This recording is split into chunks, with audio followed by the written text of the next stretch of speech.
एक बार की बात है, एक नन्हा लड़का जिसका नाम अली था अपने वालिदैन के साथ एक छोटे से गांव में रहता था। अली को हमेशा आसमान में अलिफार्ती बादलों को देखने का शौक था। वो सोचता था कि बादलों के पीछे क्या होता है। एक दिन अली ने फैसला किया कि वो बादलों के इस पार जाकर देखेगा। अली के वालिदैन ये जानते थे कि अली को पहाड़ों पर जाने का शौक है और वो पहले भी पहाड़ों पर जाता था, इसलिए अली के वालिदैन ने पहाड़ों पर जाने की इजाजत दी और जल्द वापस आने को कहा। अली ने अपने वालिदैन से इजाजत ली और अपनी छोटी सी बोरी में कुछ खाने की चीजें, पानी और एक कंबल रखकर सफर पर निकल पड़ा। वो जंगल की तरफ बढ़ा जहाँ एक बहुत बड़ी पहाड़ी थी।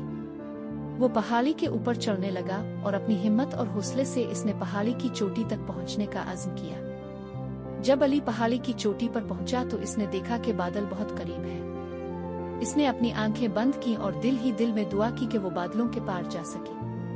अचानक एक नर्म हवा का झोंका आया और अली को अलिफाटे कर बादलों की तरफ ले गया। अली ने जब आंखें खोलीं तो वो बादलों के दरमियान एक खूबसूरत शहर में था। ये शहर परियों का था जो बादलों के दरमियान छुपा हुआ था। हर तरफ रोशनी ही रोशनी थी और रंग बिरंगे फूल खिले हुए थे। परियों के घर बादलों से बने हुए थे और वो बहुत खूबसूरत थे।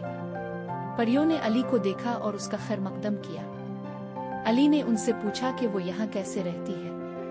परियों ने बताया कि उनके पास जादुई ताकतें हैं जो उन्हें बादलों के ऊपर रहने में मदद देती है। उनके घरों में रोशनी और खुशबू फैली रहती है और वो फूलों की कलियों से अपनी जिंदगियां गुजारती है। अली ने परियों की जिंदगी को देखा और उनकी खुशियों में शामिल हुआ। इसने देखा कि परियां बहुत मोहब्बत और भाईचारे के साथ रहती हैं। वो हर वक्त एक दूसरे की मदद करती हैं और अपने माहौल का ख्याल रखती हैं। उन दिनों बादलों की गरज भी सुनी। इस खतरनाक कड़क ने अली को डरा दिया।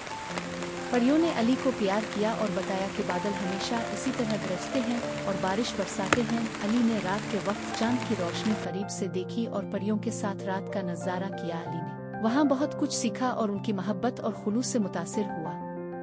कुछ दिनों बाद अली ने वापस जाने का फैसला किया। परियों ने इसे अलविदा कहा और उसकी हिफाजत की दुआ की। अली ने जब वापस अपने गांव पहुंचा तो इसने अपने वालिदैन को बादलों के इस पार की कहानी सुनाई। सब लोग हैरान हुए और अली की कहानी सुनकर खुश हुए। अली ने सीखा कि मोहब्बत, भाईचारा और खुलूस इंसान की जिंदगी में बहुत अहम है और उसने अपने गांव में उन उसूलों पर अमल करना शुरू कर दिया। बादलों की परियों की कहानी उसकी जिंदगी का हिस्सा बन गई और उसने हमेशा अपने दिल में उनकी मोहब्बत और खुलूस को जगा दी।